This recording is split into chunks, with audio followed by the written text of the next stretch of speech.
Salut tout le monde, c'est la Gloire du podcast The Cess Game et aujourd'hui on se retrouve pour un épisode un peu spécial où justement en fait je vais te donner des nouvelles, où j'en suis avec le podcast, pour mon nouveau travail et les résultats justement du podcast jusque-là.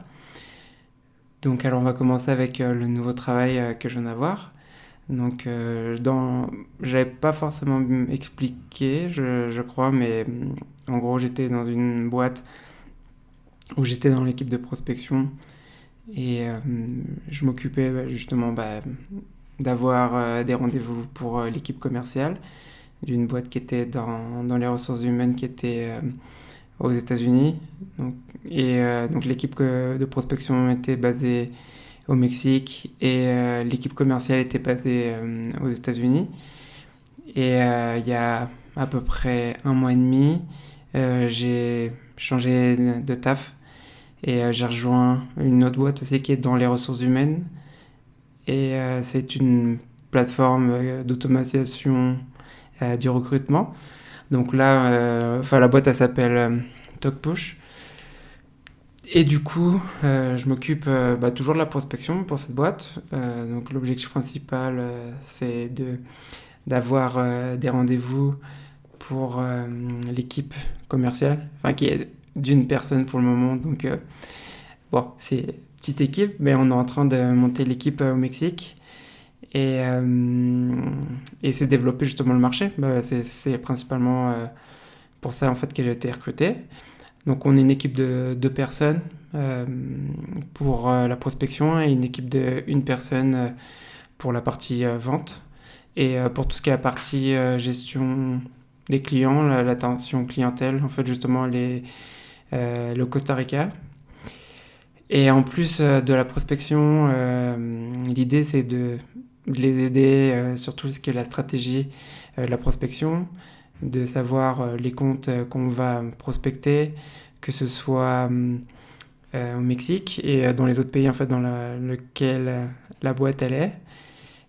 Après ça, c'est faire donc du coup une liste de comptes à attaquer, les secteurs qu'on va attaquer, la taille des boîtes, enfin tout ce qui est à créer parce qu'en fait justement la boîte elle a peut-être 5 ans, on est 50 personnes, mais il y a pas mal de choses à créer et donc faut structurer toute la partie prospection et toute la partie commerciale aussi, mais ça va être un beau projet je pense de s'occuper de ça.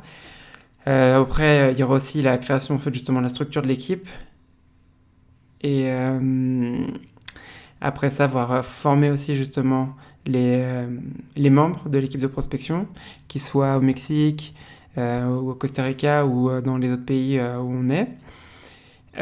Faut s'occuper des séquences et la création des scripts.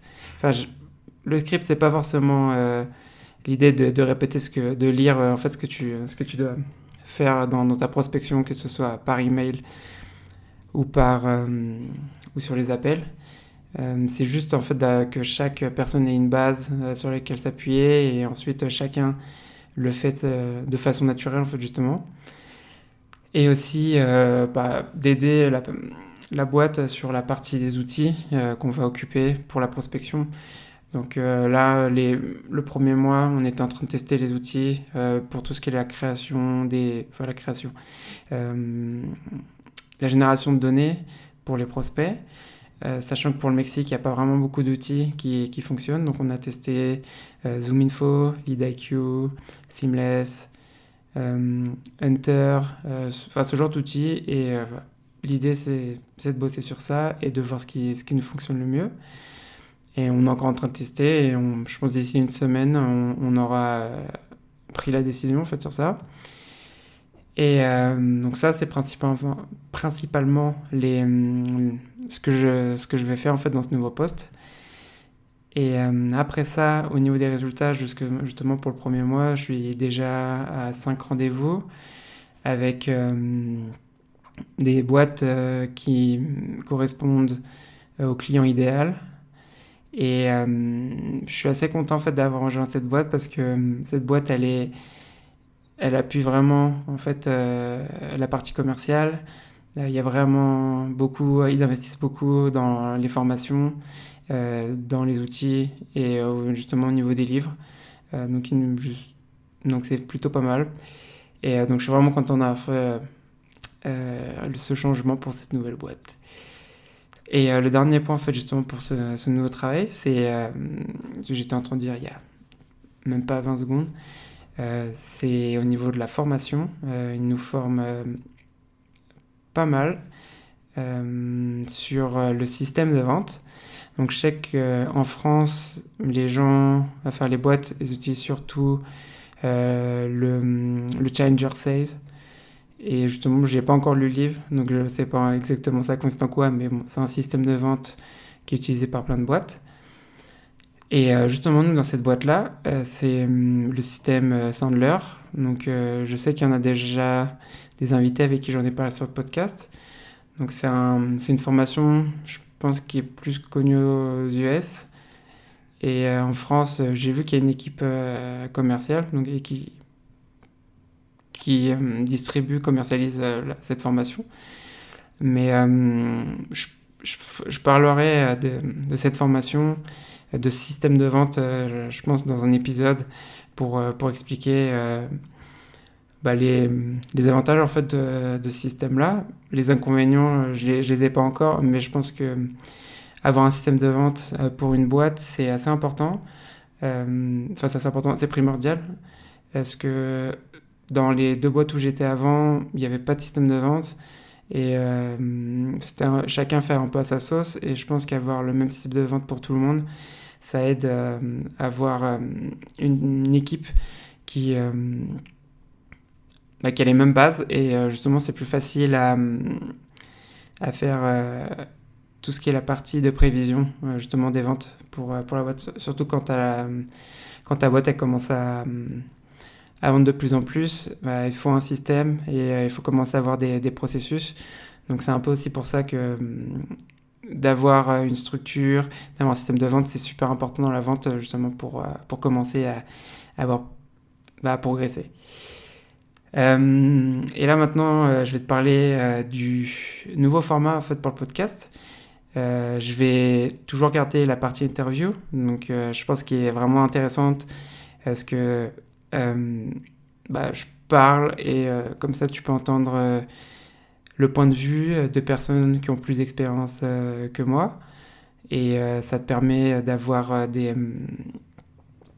points de vue soit de personnes qui sont encore vendeurs, soit qui sont encore dans la prospection ou justement des directeurs commerciaux et qui ont beaucoup plus d'expérience et qui donnent leur point de vue, leurs conseils, toute cette partie-là.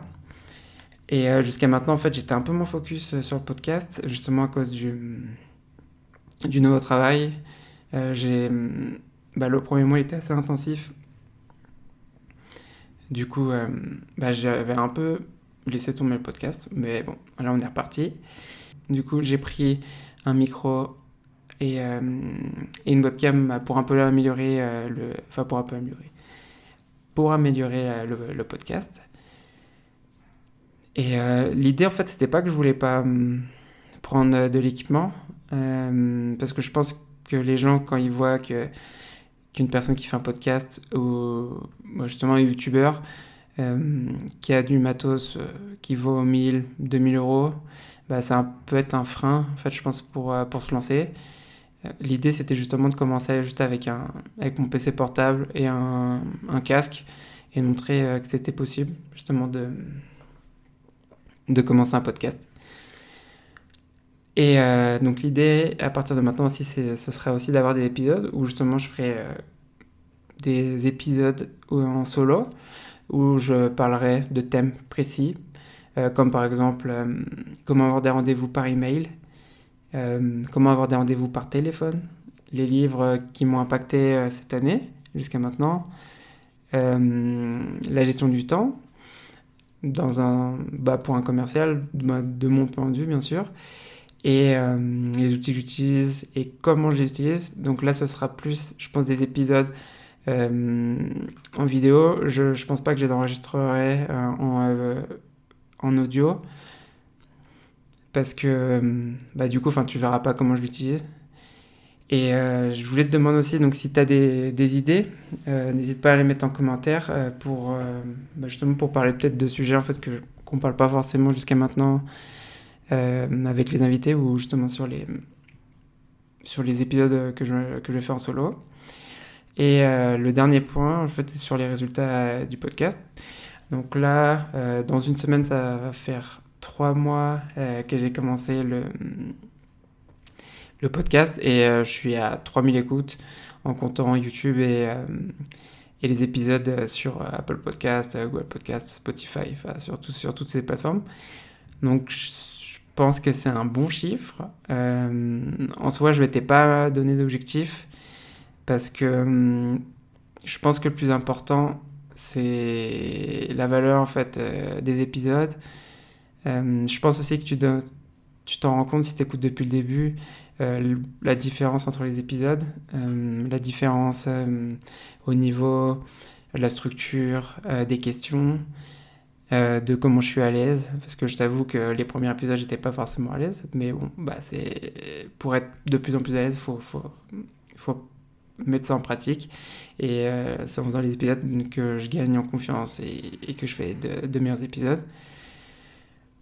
Et je suis assez content du coup pour ces résultats-là, mais je pense que ce que j'aurais le plus, c'est au niveau des commentaires, les personnes qui m'envoient des messages en fait qui sont contents des épisodes, mais c'est surtout au niveau des commentaires en fait quand il y a des invités qui m'envoient des screenshots ou justement des copier-coller en fait des amis à eux qui ont écouté l'épisode et qui leur disent grâce à toi j'ai eu tel taf. Et ça, c'est ce qui fait le plus plaisir, je pense, dans la création du podcast.